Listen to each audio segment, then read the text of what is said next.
অবিস্মরণীয় এক প্রেমের গল্প যা বলিউডকে এক নতুন মোড়ে নিয়ে গিয়েছিল, সেটি নিঃসন্দেহে দিলওয়ালে দুলহানিয়া লে যায়েঙ্গে। ১৯৯৫ সালে মুক্তির পর শাহরুখ খান ও কাজলের অভিনয় দর্শক হৃদয়ে এতটাই গভীর ছাপ ফেলেছিল যে ছবিটি শুধু সুপারহিট হয়নি, বরং রীতিমতো কাল্ট ক্লাসিকে পরিণত হয়েছে। আইএমডিবিতে ৮ রেটিং প্রাপ্ত এই সিনেমাকে আজও বলিউডের অন্যতম শ্রেষ্ঠ রোমান্টিক চলচ্চিত্র হিসেবে বিবেচনা করা হয়।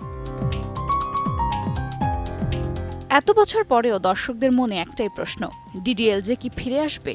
দ্বিতীয় কিস্তি কি কখনো হবে? কিন্তু এ প্রসঙ্গে কাজল যা বলেছেন তা শোনার পর হয়তো অনেকেই হতাশ হবেন। সম্প্রতি এক সাক্ষাৎকারে কাজল স্পষ্ট জানিয়ে দিয়েছেন, দিলওয়ালে দুলহানিয়া লে যায়েঙ্গে পার্ট 2 হওয়া উচিত নয়। তার মতে, ট্রেনে ওঠার পর গল্পটা সেখানেই শেষ হওয়া উচিত। রাজ সিমরানের ভবিষ্যৎ নিয়ে কেউই চিন্তা করুক, সেটা আমি কখনোই চাই না। সিনেমাটি যেভাবে শেষ হয়েছে তার মধ্যেই আছে এক ধরনের পূর্ণতা। এরপর বিয়ে বা রাত বাড়ার প্রসঙ্গে কেউই জানতে চায় না। শুধু সিনেমা নয়, শাহরুখ খানের সঙ্গে নিজের সম্পর্ক নিয়েও অকপটে কথা বলেছেন কাজল। তার ভাষায়, জীবনের বিভিন্ন সময়ে আমরা একসঙ্গে অনেক সিনেমা করেছি। আমরা দুজনেই এখন বিবাহিত, সন্তান রয়েছে, নিজ নিজ জীবনে ব্যস্ত।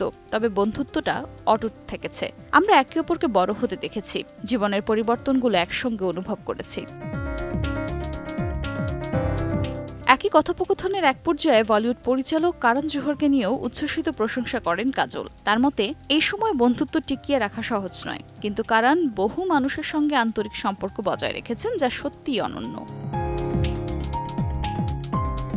সব মিলিয়ে কাজলের কথা এটা তো পরিষ্কার যে কোনো নস্টালজিয়া নয়, বরং একটা পূর্ণ গল্পকে সম্মান জানানো উচিত। রাজ সিমরানের ট্রেন যাত্রার শেষ দৃশ্যই তাদের প্রেমের চূড়ান্ত ছাপ রেখে গেছে দর্শকদের মনে, আর সেটাকেই ধরে রাখতে চান কাজল।